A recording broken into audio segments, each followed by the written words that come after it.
আসসালামু আলাইকুম। সবাইকে শুভেচ্ছা অভিনন্দন। আশা করি আপনারা সবাই ভালো আছেন। আলহামদুলিল্লাহ আমিও ভালো আছি। আজকে আপনাদেরকে দেখাতে চেষ্টা করব করলা গাছের পাতা কেন নষ্ট হয়ে যায়।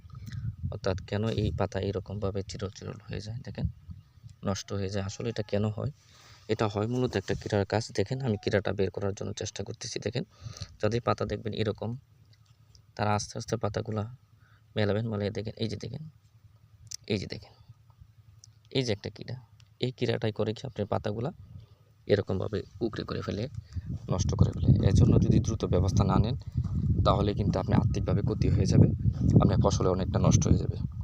এর জন্য যদি আপনি একটা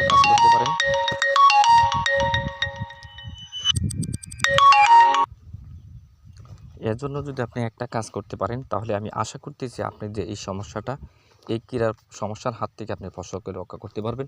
সেটা হলো বলিয়াম ফ্লেক্সি।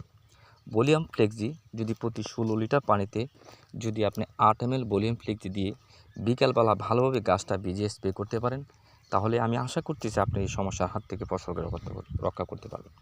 ধন্যবাদ সবাইকে সাথে থাকার জন্য। আসসালামু আলাইকুম।